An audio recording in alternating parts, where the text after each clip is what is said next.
everybody. This is our second panel today, and today we're speaking about blockchain for the empowerment of citizens and the promotion of peace, justice, human rights, and responsible behavior. So that's a great program, and for this panel we have great speakers. So we have David Bowie, we have David Bowie, sorry, Bernard Kovacs, and Frank Nuriegas, sorry if I don't pronounce that well. Here for talking with us. So we had a very great landscape of what were social issues this morning with Vanessa. But maybe before presenting your project, could you depict a little bit those social issues that citizens are facing today, and maybe where and in which conditions today human rights and equalities are the most challenged? Which way do you want to go? Should I start? Hi, I'm Bernard Kovacs. I have the microphone, so I guess I can start. I'm the head of the Innovation Accelerator at the United Nations World Food Program, and we are a United Nations agency saving lives in emergency, but also changing lives, so lifting people out of hunger. And this is where I think also the topic of promoting peace, justice, human rights, and responsible behavior is coming from. A lot of food insecure people globally, and so this is what we're tackling right now, 821 million hungry people worldwide.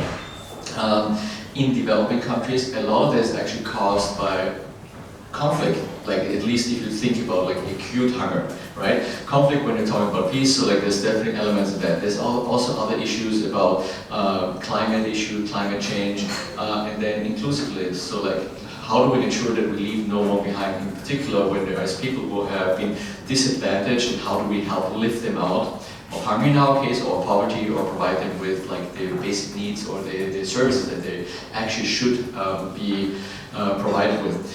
And I think it's very interesting if you think about the root cause of that. Did I just...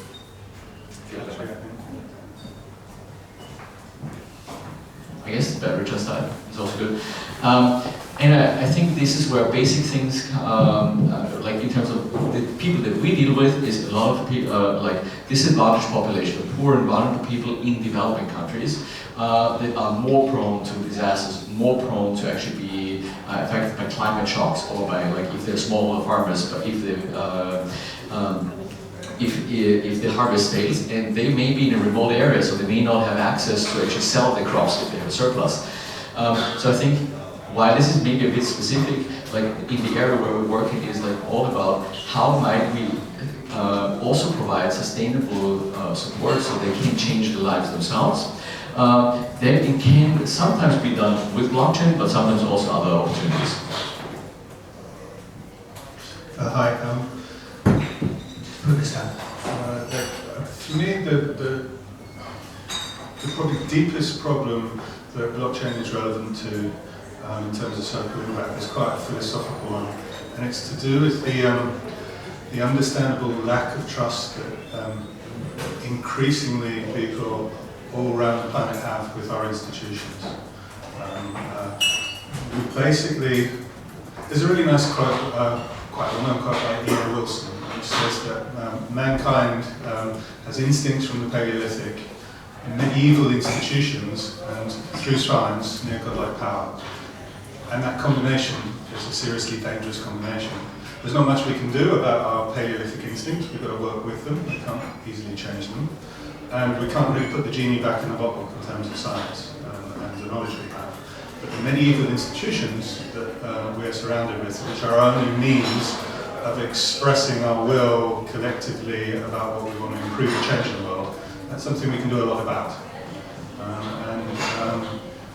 When I look at what's happening through history, and more recently in terms of the way that power flows, we have increasingly powerful mechanisms to extract power, money, votes, and now data from people in very small amounts, centralize them, and do things with which we are not in control, we have very little say over. So the ability to form new governance mechanisms that control and consciously direct the flow of power is fundamental to what we can achieve at this point in time. I agree. It's going to be a philosophical debate, I guess. So, like, there's a lot there that's attached to irrationality more than rationality and our choices, as you were mentioning. Back to the question, I think I'd like to start by saying we're not doing too bad as a society. I mean, we're there's a lot of issue, and I'm going to go back to it. But I mean, like, if you look at the World Bank issuing, the progress we make as a society is good. I think the question is, how can we do better? And so I pay attention. I never remember the SDGs. I'm sorry, so I had to take notes from Vanessa's slides. But I mean, there's so many things like poverty, hunger, good health, well-being, good education, gender equality, clean water, clean energy, decent work, infrastructure inequality, sustainable community, responsible consumption, environment, climate action, life below water, life on land, peace and justice. Like, there's plenty of things that we can address, and I think on our side at Electis, like, I guess the idea is, it's not about how many issues do we have, it's how do we coordinate as a society, and democracy is one way to do that, but how to balance the power is the question. So excited to talk about it. So how to balance the power, and maybe how are you trying with your projects to restore the citizens' power, to promote it, and maybe which are the citizens that you particularly target, and for which rights or which reasons is your project doing today? So yeah, I work with a project called DEIP, D-E-I-P, and we basically started with knowledge. We started with science. So we have a custom blockchain, which is all about, based on really 300 years of academic peer review. So our consensus mechanism, the entire blockchain is engineered around the production of knowledge. And how we're applying that more recently, and with regard to what we're here with, is to do with open innovation in general. So how can we crowdfund the collective intelligence of experts, scientists, financial experts, project planners, as well as citizens and censors, and how can we bring all of those engagements, you could say participations, in the knowledge economy, and how can we align the incentives so that the currently poorly aligned incentives that have these negative consequences that we all know about are directed and targeted in a more rational and a more democratic, you could say, or at least bottom-up participative way. So we look at the entire ecosystem. So previously, when we're looking at the things blockchain can do and what it's strong on, I thought that was a great slide, but one thing that's missing there is that if you just look at the individual elements, you're missing the overall systemic picture. What blockchain can do uniquely is align financial value-like incentives with democratic control, with trust and these other values, so that you look at the overall nexus of incentives and you can design at a system level. That's one problem that we have when we fund things just through small startups that are tackling individual problems. There's very, very few initiatives that can take systemic problems and tackle them, and blockchain is one of those. So, the current focus that we have at DEIP is looking at applying this to climate change and sustainable development goals. So what we can do is bring the existing, we work with a lot of scientists, the Marie Curie Alumni Association with 14,000 scientists all around the world, and we can bring that scientific expertise and kind of try and address the huge gap between that community and the general understanding and the financialized, incentivized understanding of climate change, for instance. So we really want to bring not just listening to science, but the ability for communities and governments to target funds at the projects that scientists and people deem the most important in society. So from World Food Program, I will speak about that later. We have two blockchain projects, one where we actually use blockchain for cash transfers for refugees, but another one where we digitize shipping documents, bill of lading for supply chain. That has the same aspect of like making it more transparent, more accountable for the people that we're serving. I think, generally speaking, what we are trying to do, and this is something where, just from the background of the World Food Program, we are voluntarily funded organizations, so we depend on donations by governments, individuals, foundations to actually make that happen, which means that every dollar that we receive, we have to turn around and have the maximum impact that we could possibly have. Now, that's one argument where we say, like, okay, how can we actually create impact for the people that we're serving and make sure that they are our customers or users? So, like, we've been working, some of which are in, actually, like the service to them is actually being sold by blockchain, by biometrics that actually identifies them, so that we make sure that they actually get what they are entitled to. But we're also using, for instance, mobile apps where for refugees, for instance, where they can upload, download retailers, for instance, to say an app called Dalili, where it's a little bit like Yelp, just that the refugees can upload, download like the stores that they can go and they can have a price comparison where they can make rational choices whether they would want to walk further or actually go to the nearest store and actually save money or not. And I think this is where, this is in that area where there's kind of like the emergency assistance side, where we lift people out of hunger. I think this is where interesting also speak about the previous panel. So for instance, we have a program where we connect young adults to the future of work, a program called Impact. Like, so first we train them up, so people who have been out of school 6-7 years in a refugee camp or in urban communities, and actually train them up to be micro freelancers, and then in advanced training they become like website designers or media managers and actually do this on an international market. And this is very interesting. Obviously, it depends on the legislation in those countries, but we see that some of them earn, some of them $3 to $4 in the basic level of like micro work, some of them $6 to $9, compared to maybe $25 or $27 per month that we gave them as a food subsidy before. So people all of a sudden can provide for themselves, and this is where I think also our accountability of like, not everything that we do has to be just charity or a grant. There's even business opportunities out there that can help people that are in marginalized situations, and specifically financial inclusion is one of the areas that could be solved with blockchain. You have a question of citizenship. The previous panel was talking about financial inclusion. There is, I think, close to 12 million people who are stateless. So that's the first thing also to keep in mind. There are people who are not citizens. That's obviously one of our targets. So I guess Electis, the way we work is we're community-based and we're trying to be project-based. I like to say we're Tinder for democracy. On one side, we want to match, research, technology that has been built, and on the other side, there's plenty of place where you can do this project, but they don't really match easily. So right now we have 3 projects we're pushing. The first one is Vote for University. It's a cross university vote that is fully decentralized and anonymous and led by a researcher in Hamburg. And this one is an experiment. You cannot really experiment with outside of academia and democracy, so it's a good platform to do that. The second one is a discussion we're having right now with COP26, with WWF and with the UNFCCC.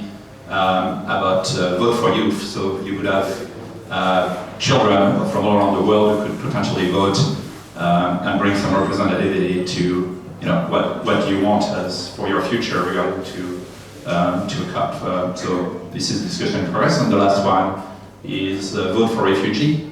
So we'd love to actually pick your guys' brain after that. But the idea is before refugee comes to Europe right now, there's very complex process, and again, no one to talk to, and vice versa. It seems like when we talk to the French government, there's also the issue on the other side of how do you integrate such community when there's no representativity. So,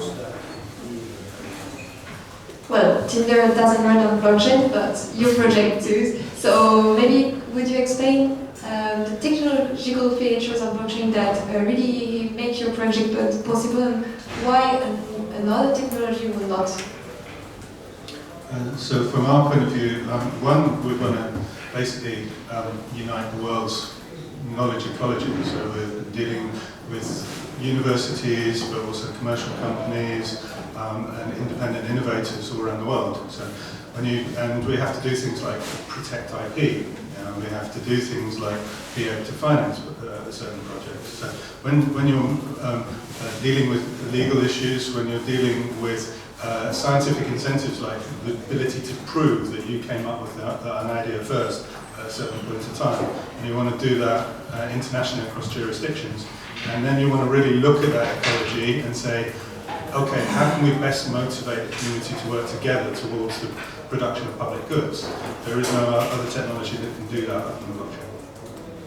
And I literally mean that. And I mean, more generally speaking, you can say what it requires is a combination of your ability at a point and place in time to prove and have witnessed an event happening in a way that scales internationally and across time. That's what we require. So we want an inventor or a citizen who witnesses a pollution dump or something that happens 20 years ago to still be available to academic study and the evaluation of impact. And we want all that data in a robust way. And if you put it on a central database, or if you put it on some institution which is incentivized in a certain way, the trust in that data, the trust in the ability to prove things, not in just a court of law, but in a court of public opinion, deteriorates dramatically with distance and time. So if you want to regain trust in public institutions, you need really, really robust technical mechanisms that can attest the votes and the witnessing of events that happen.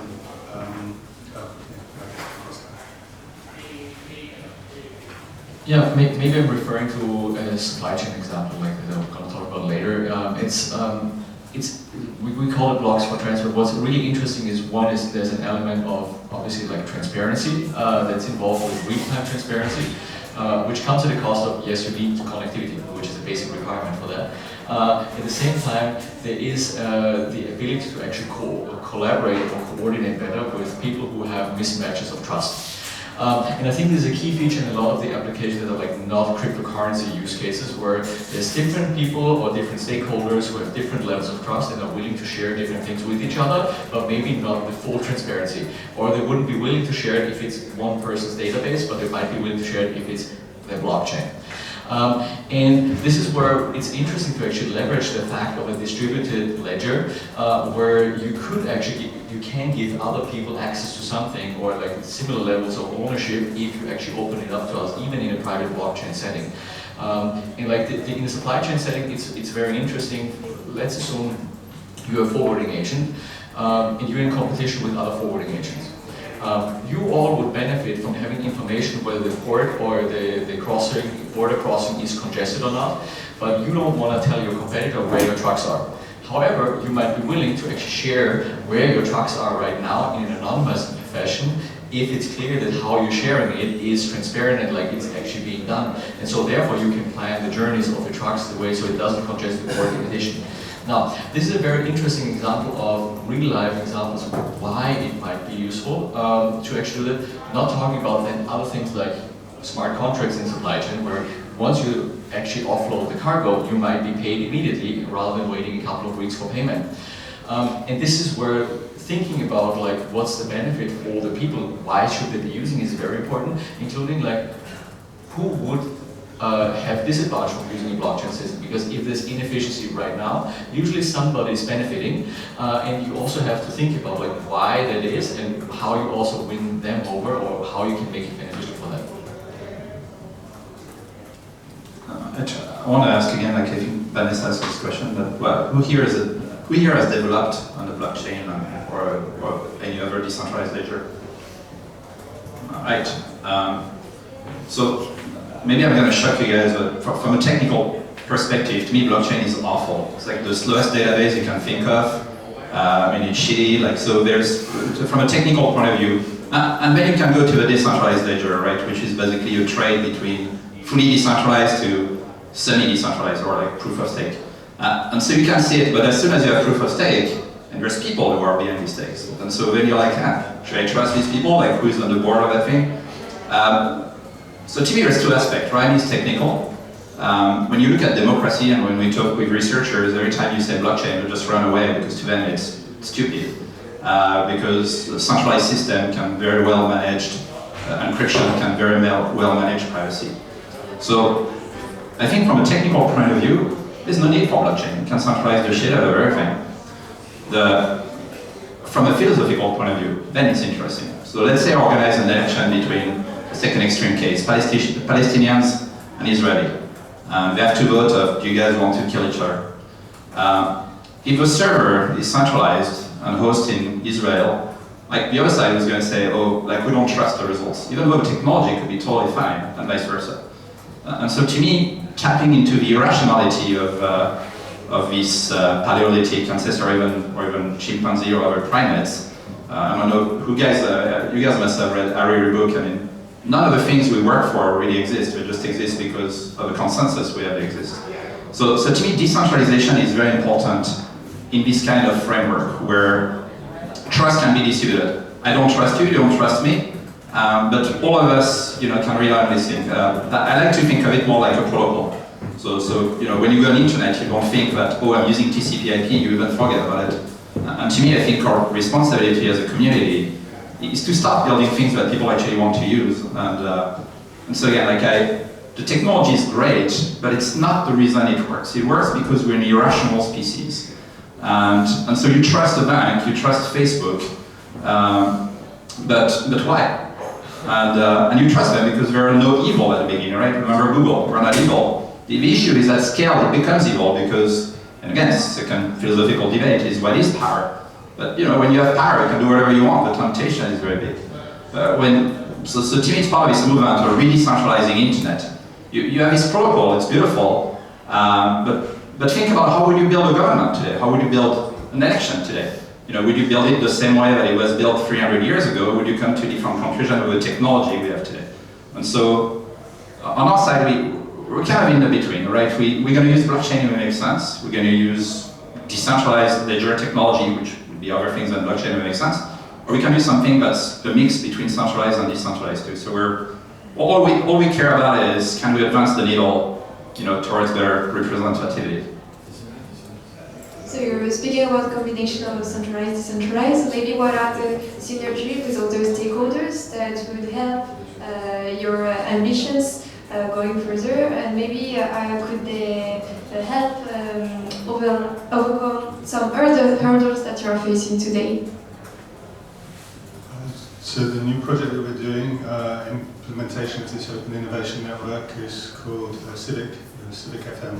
And that's basically working to, if you like, take participatory budgeting and crowdfunding to the next generation. So we're basically looking at how you can bring, again, expertise into the assessment of the projects that are going to be judged.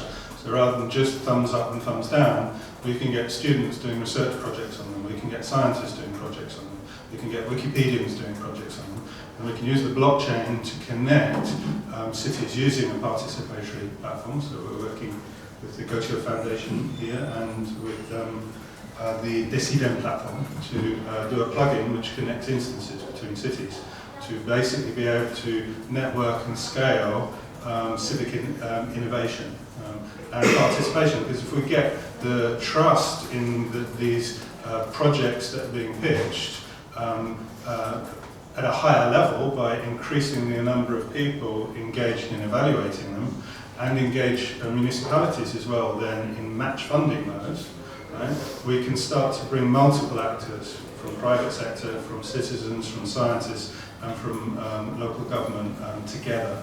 And again, that's the real strength of the blockchain, is to create ecosystems.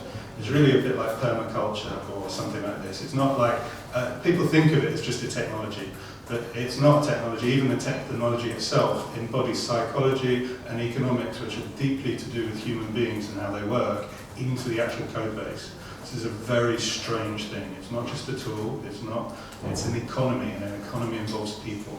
And it's an economy of value, not just money. So we can talk about new values like creativity or trustworthiness or any value that you like. We can start to say, how do we want to reward that in in the behaviour of a community and a society? How do we want scientists to just concentrate on the work that they're doing and not on the funding applications that they have to do? How do we, and so on. So basically it's about creating an ecosystem that brings actors together. And that's the great benefit of the technology and also the problem. Because when you have multiple stakeholders and you want them to get around and fund an initiative and move together, it takes a lot of work, and that's what I think we're all in a great debt for to do with the blockchain world. Is they really broke a space, a mental space, a perceptual space, with ordinary people and governments and bankers and philosophers, in some ways that were disturbing, some ways that were very dramatic, and some ways that were very profound. That space has been opened up to us now, and we can begin to explore it. Taking again blockchain for supply chain, it's a really interesting area. So like we as United Nations agency, we also have a partnership with the World Economic Forum for Fourth Industrial Revolution on blockchain. One of the reasons why is because I think it's a perfect area where you can collaborate. I think a lot of people, as it's a very experimental technology still and also use cases, it actually lives off sharing lessons learned with each other. The other thing is I do believe lots of people have an interest in improving the world and actually making social impact. Where, like, and obviously we have, like, we don't want to make profit. Like, what our interest is to ensure that we can actually help poor and vulnerable communities, and so if we can do it by collaboration, I think that's very, very positive, right? And then a feature of blockchain, this is where it's very interesting, you don't even need to have a formal partnership with somebody. If you build a system in a way that the blockchain allows you to collaborate. Now, it depends on what the collaborations are, obviously, but like in the supply chain case is a very interesting one where, you know, it could be one of the large forwarding agents or global logistics company, a supply chain company that says, we want to invest in this, or in our case, for instance, right now, who brings which asset into the collaboration. Right now, in our case, we have been working with the governments in Djibouti and Ethiopia and the customs clearance agents to actually have a pilot running. And one of the reasons why we can do that is because, yes, we are a United Nations agency, so our basic purpose is to help people, right? So we don't want to make profit. We need to do this in order to be the most efficient, most effective organization. Now, at the same time, what the learnings that we're having and like benefits that we're creating through the system shouldn't be limited just to social impact use cases. This could be for any for-profit company that is in the supply chain case or in the supply chain area. And this is where I'm actually really excited about, like, why blockchain? It allows us to partner and collaborate better. I agree. I think blockchain's value is also indeed its community, and it is a gigantic laboratory of experimenting and the future of governance. So actually, I should have added that, you know, last target on our side is also to work with actual blockchain organ like decentralized ledger project. Vitalik, I think, for example, right now is the founder of Ethereum. Works a lot on quadratic voting. Just for people who don't know what quadratic voting is, and the Democracy Earth also works on it. The idea is to say when you vote for a direction, but you can also vote for how much you care about it. You know, like, is that something you want to go in that direction but you don't really, you know, care about, or is that something very important to you? And so there's a whole mechanism for that, which again, to me, the first interest is this giant laboratory of people willing to experiment. Almost as mini nations. You know, they have their currency, they have their governance, their communities. Some of them are dictatorships, some others are democracies, some others are somewhere in between. So very, very fascinating community to work with, and very fascinating technological issues to advance to, right? Like sharding and trying to figure out how we do these things. I think, you know, how we bridge the gap again between this community and the rest of the world, because again, like most people don't really, I don't know who here even have a wallet, or I think again, like UX is really awful right now, and so that's why most of the projects are usually B2B. We need to be able to bridge that gap, and I think, again, I do believe it's like TCP/IP. Like, most people don't know the protocol. It's really complex. There's like 3 big books about it, and you can, but you use it every day. And to me, I kind of like to see that future where this community is going to be able to do it. So if we go back to again, the value of the technology, to me, we passed that phase, right? And the ICO, to me, I see the ICO as a bad for good, which is the bad blood has been eliminated. Whoever survived now has a pile of cash that they can use for good. So very exciting time right now to kind of see, who's going to be advancing this thing. But on our side, we just want to be an enzyme. We just want to support everybody and see, maybe the best win. Very interesting. Thank you very much. I think I asked many questions, and maybe the audience has some. So, does anyone want to ask something?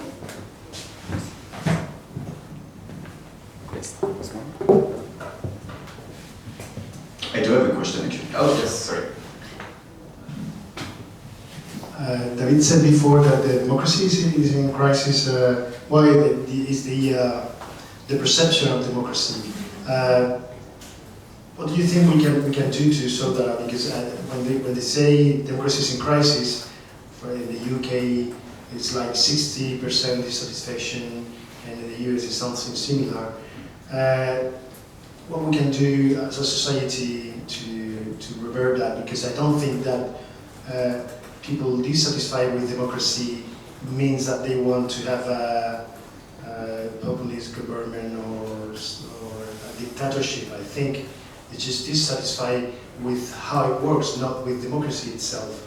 And also, do you think that we reach our limits as a human species and we need to incorporate artificial intelligence into governing decisions? Well, that's a lot. First to say, I'm super passionate about democracy, and I worked here in Barcelona with Kirs here over there on the Democracy for All event. I was one of the founders of Liquid Democracy in the early 2000s, and I'm constantly interested in how we innovate and get democracy. So specifically, if we bring it back to these projects, like when we want to engage citizens and get more trust in these medieval institutions, we can use some democratic techniques and we can improve on them. So, for instance, in the evaluation of projects, let's say on the civic platform we're talking about, we're going to be using citizens' assemblies, so randomly selected, demographically representative communities of young people or of scientists, and have them explicitly in the decision-making and evaluation process for impact assessment. We can also use that for things like algorithmic design. So if you want to look at how search goes or the principles, we can have a process in which we input into the expertise, knowledge, epistemic architecture, to take a philosophical term, fundamental democratic design principles that ensure that the design and the solutions that are reached are decided upon by a democratic process. So we can use a number of democratic techniques, and there's a whole array of them, from how you have community meetings, how you facilitate them, to quadratic voting, to liquid democracy, to citizens' assemblies. There's a whole myriad universe of potential ways that human beings can come together to make a fair decision, right? And we need to experiment on them. And what's happened with our medieval institutions is those decision-making practices got stuck a few hundred years ago, have not evolved. They were all set in stone well before, we knew about, there was a man on the moon, well before there was the internet, and well before there was a mobile phone. And all these technologies that we have and our understanding of psychology and sociology have completely outpaced and barely impacted on the ways that we actually make decisions in societies. So from our point of view, basing and having a base on science and knowledge enables us to hopefully do some experiments where we can bring in, we can improve the scientific method, we can bring in some democratic processes, and we can impact global concerns in a new way. And if we can do pilots in that area, I think it has more profound implications more generally. No, maybe just I think from answering your question from different layers, like, and I think you can generalize the question in terms of like, why don't people, why do you feel overwhelmed? Why do you not want to participate? And I think this is, I mean, this room is actually a good example in terms of like, if you make an effort and you want to change something, you as an individual can make a contribution. And I think this is sometimes where, like in the whole like discourse, what actually gets kind of discouraged is like, well, I'm just an individual in a sea of, or like a population of millions, so like what could I possibly achieve?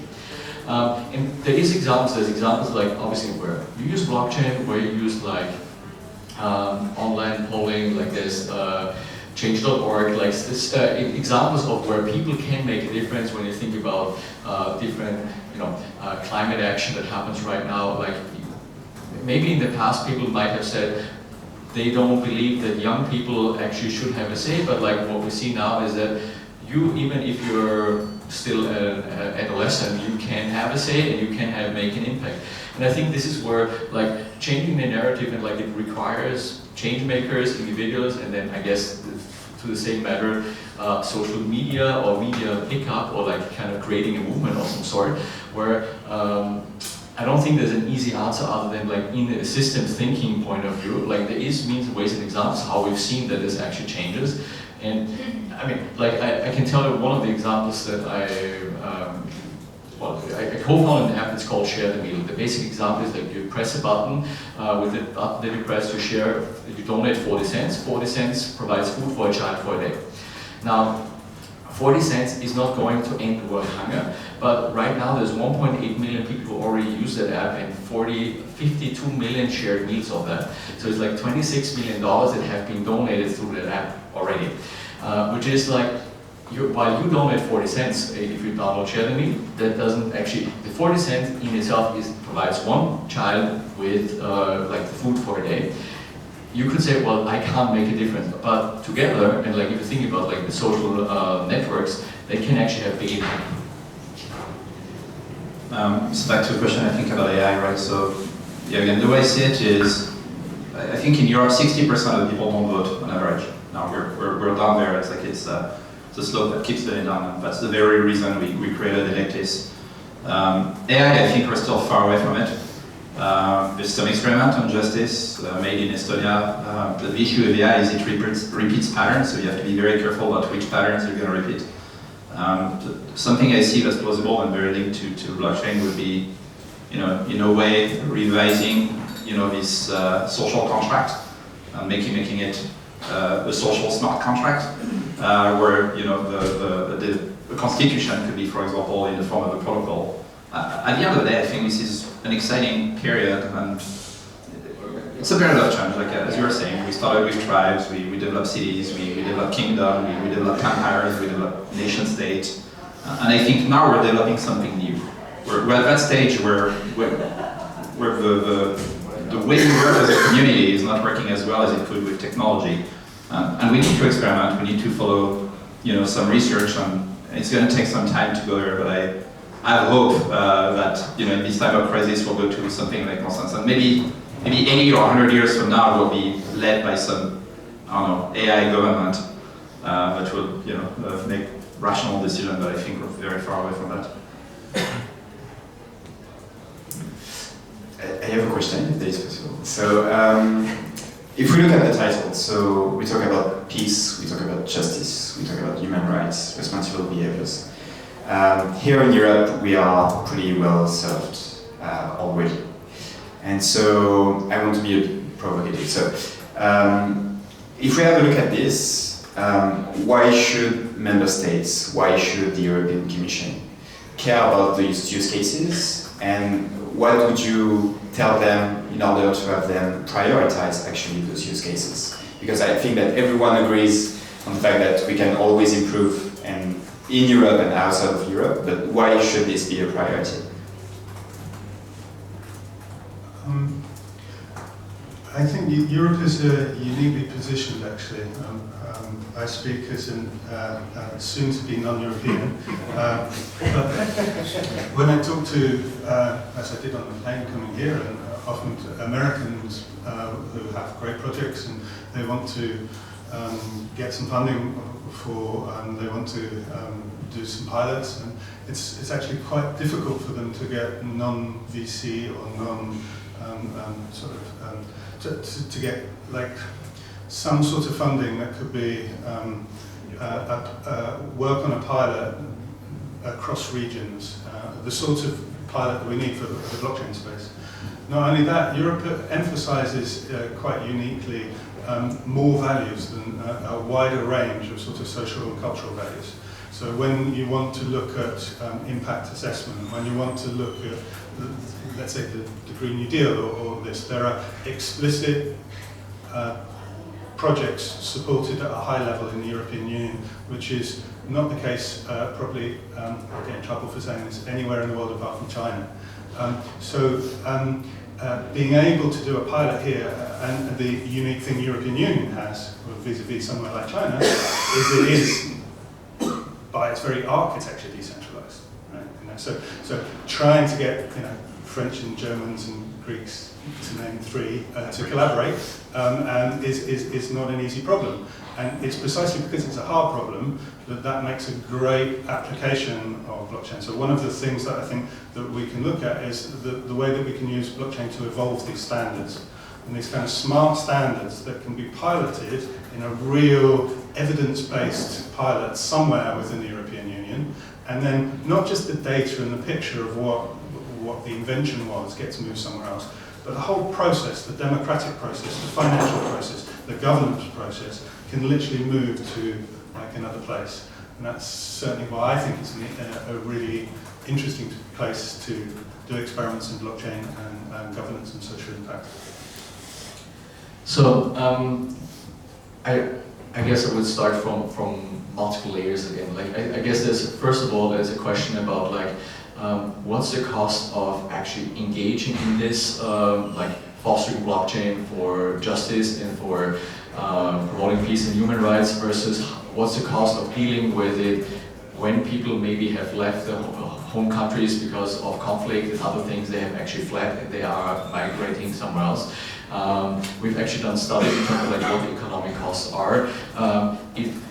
Not only is it a moral obligation, it's also a question of financially, it makes way more sense to support people as long as where they are, where they live, and like most people don't want to migrate. Like you actually want to stay where your family is, where your friends are, where your job is, if you have a job.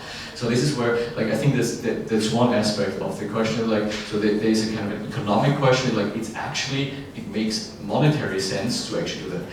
Second question is about, I think, from a policy point of view for Europe in particular, is like there's a strategic choice to be made. So European countries, institutions, startups, everybody here in this room, we can make choices. We can make choices of, do we want to be on the forefront, do we want to be followers, or do we want to be distancing and essentially saying we don't believe technology is changing the world. Now, I think this is a choice that particularly is relevant for policymakers as well as for, companies in particular, is in terms of, it's a risk appetite question, but then also a question of like negative risk appetite. Essentially, like, do you want to be relevant in the future, yes or no? Do you want to invest in the future, or do you want to, or is it okay for you that in certain technology areas, for instance, you are not at the forefront, or you're not competitive anymore? And I think there's a strategic aspect in particular. And now, our accelerator is based in Munich in Germany. That's for a reason. We also benefit from the technology industry, from the startups, and also from the European ecosystem. That's there for a reason. But it's important, like, if you have engineers who actually understand how to build AI or blockchain, that's hugely valuable. That helps to have that in your economy. The other aspect is important for policymakers or influencing the discourse. And I like your example about TCP/IP. Like, most people wouldn't understand how you send an email from a technology point of view. You don't care how the email gets sent, but everybody talks about blockchain.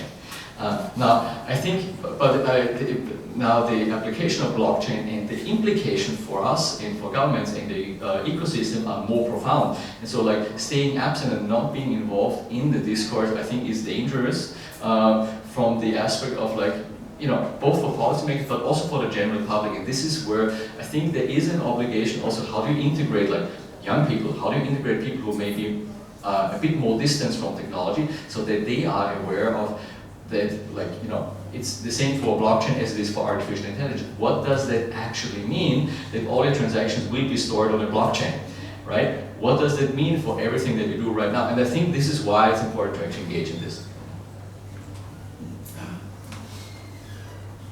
Yeah, I think, maybe about myself, I come more from the startup world and like more from the developer side of things. My co-founder is my exact opposite. He is a civil servant, and I think we're trying to bridge that gap, within the organization of learning from both sides of things works. But I think my recommendation for people who are on the other side, who work, at the European Commission and things like that, is, I guess, a historical lesson. I guess there's two scenarios. You have scenario one, which would be England, and you end up with a Bill of Rights, where you can leverage, this technology and this movement of people and be like, hey, let's figure out something that makes sense. Again, where human rights are very European. I'd love to see a new version of it, for 100 years to come to emerge. The second option is the French one, which is revolution. And what will happen is a bunch of people say, you know what, you don't want to work with us, that's fine. We'll go Zcash, Monero, totally anonymous, no one will know who's who. And you'll have this parallel place. So you always want to be on the side of the people who are going to be experimenting and building new things and who are, trying to build these things. And I do hope that the regulatory will allow for experimentation, because if you live in fear, you end up being disrupted. And so again, I think historical lessons can be useful for that. Yeah, sure.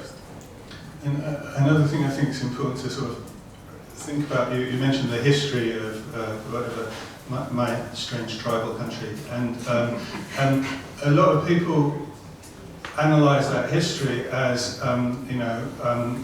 being profoundly to do with certain very subtle innovations to do with law and democracy that were adopted very early, that enabled certain forms of growth in the economy and innovation and so forth. And if you wind back in time and you look at those changes, that they're kind of quite strange, text-based, nerdy things to do with the constitution or the governance, right? Now, blockchain itself, and particularly things like self-sovereign identity, are the new version of us being able to tinker with or evolve or increase the power of, or the sophistication of, these law-like structures. So if we only improve it by 5–10%, let's say in the area of innovation or in the area of social impact investment, this is a compound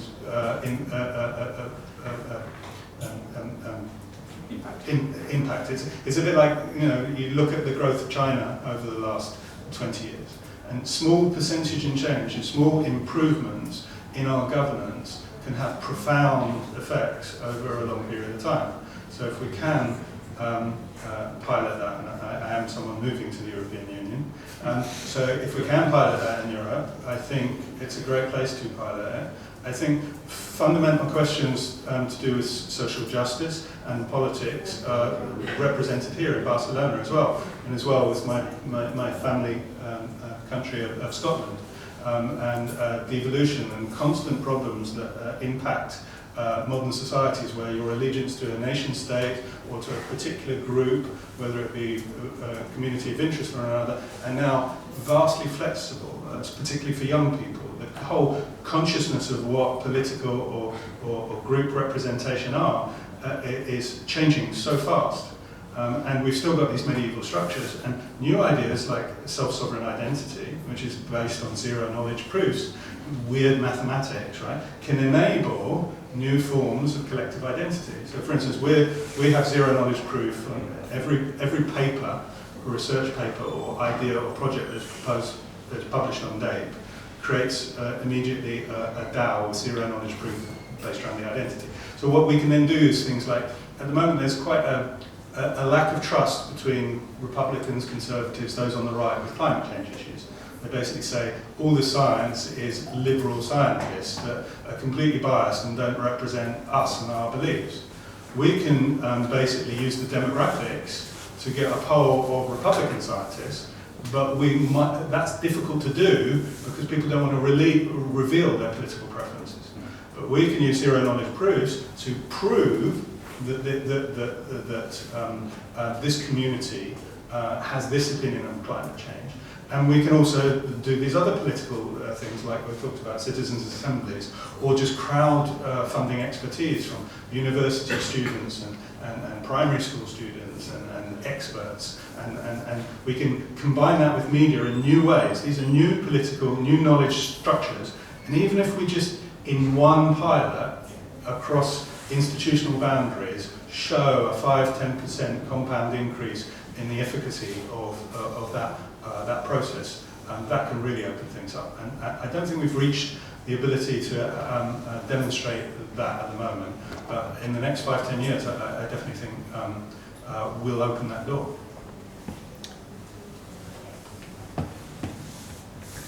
Any other questions? Tom?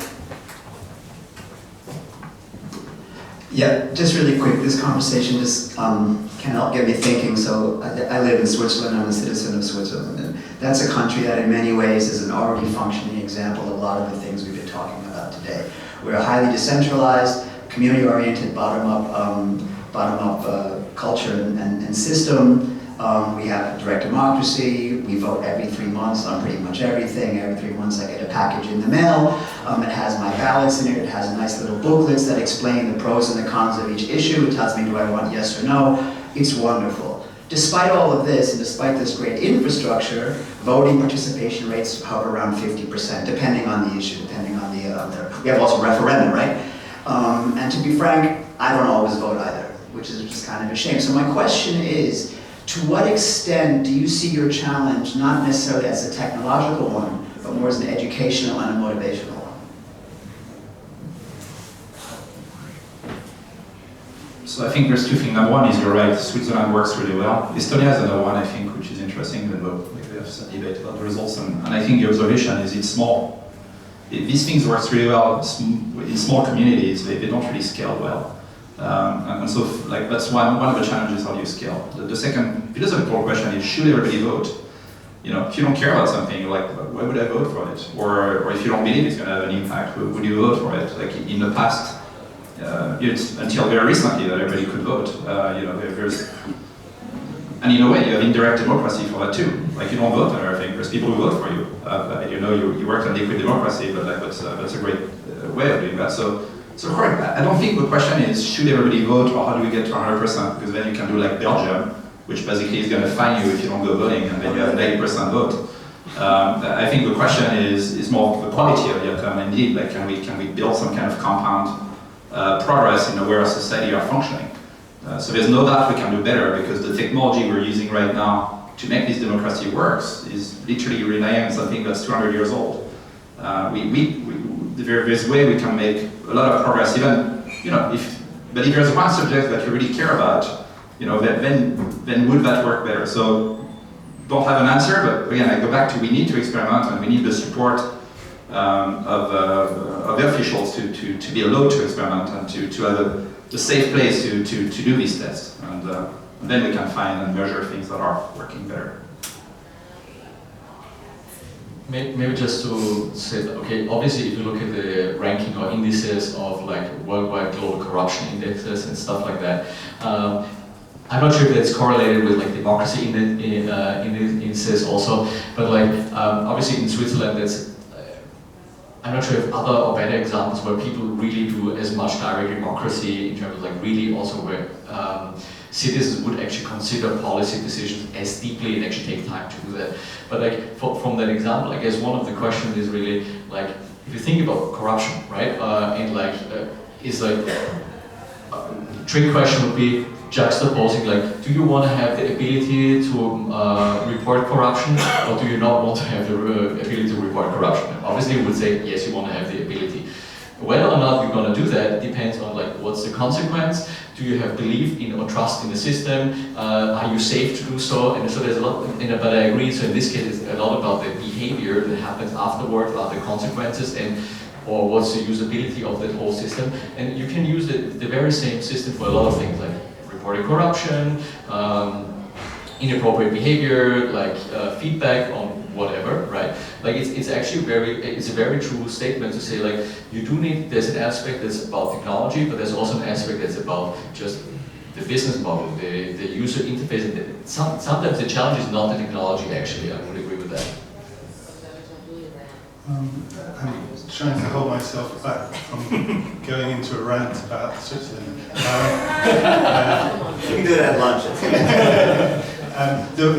Switzerland's a really amazing historical story, and particularly pertinent, obviously, to direct democracy. And I've never been to one of these canton kind of elections there. I would love to. I've only seen photographs of them, so I'd like to actually experience them. But I mean, the one take-home message is this is definitely pre-Facebook. I mean, this is seriously medieval technology. And what you can build with medieval technology and human beings meeting and gathering in physical space is amazing. And you can do it badly or well. You can do it in a decentralized way. But what we can do now, in terms of how young people and old people can participate in democracy, vastly outpaces anything we think of as democracy now. So, I mean, the metaphor that I think of to do with both money and democracy is to do with like how we used to communicate. You know, when we first ran cables under the Atlantic and we had the telegraph, and you see it in the westerns as well. It's like tick tick tick tick tick tick tick tick tick, and you get the tick tape out and the message would go. That was the state of media communication 120 years ago or so, right? That was basically digital, but no one uses that anymore, right? Now we use Skype or Zoom or video conferencing, right? We don't see these noughts and ones going tick tick tick, right? That's how I view democracy and, in fact, money. These noughts and ones in the spreadsheet, these numbers, these counting up of votes, are so primitive that in 20, 50 years' time, when we look at how we express our financial power or our democratic power, the interface won't be like counting up these tokens. It won't be voting, putting these pebbles in a box in some town. I mean, what is that? You know, what it'll be more like is you go and see a documentary, and you'll have a dialogue about the values about that. Maybe it's something to do with homelessness, or something to do with how inventors or shy people, and you can go back and you can express your opinion, like with this painting program, and you can redirect how you want your votes to spread, right? And there's work of art that you was taught how to use in school, and you can change throughout your life through your creative, your political engagements, through reading newspapers, through your education, will be the way that you express your vote. The idea that you went tick, tick, tick, tick once every 4 years will seem bizarre by the time we have that. So just, you remind me of something. I feel like I need to defend the medieval time, or at least low tech a little. Just food for thought, but I went to Estonia and we worked with local government and the people who developed the e-voting system. Something that shocked me and that was really funny is the statistics on the young people who go to vote is the first time they go voting, they want to go with a paper and a booth, not with a phone. And they do that because to them it's like it's a ceremonial, there's a part of tradition. So again, I'm curious about what's going to be like. Maybe people just do the did it out of tradition, but anyway. I mean, yeah, but sorry. The idea that technology is a smartphone is what I dispute. So even here in Barcelona, we work in physical spaces about how you embed the technology, the video projection in the centre, so that you can participate in a debate, your voice can be recorded, and you can vote, so that you can bring community members into that physical space, right? And you just interact. I mean, this is kind of not exactly medieval technology, but pretty well, you know. When you design, and this very alignment of the space is definitely medieval. This is like from a hierarchical system of imperial power going through the education system, where the audience sits in a sort of road military formation, and 3 wise people sit on the stage preaching to you with a few questions that you're allowed. That's barely a discussion, right? That's medieval debating technology. So creating spaces in which we can embed technology, but not view it as something that Google and Apple make, but that we embed in our community and our physical spaces, and that we use that to express our power in the world is what the future's about. That's the end of my rant. Sorry about that. Thank you very much. I think that we have many things to discuss with lunch break thanks to you. Thank you. And so let's go for lunch. Thank you.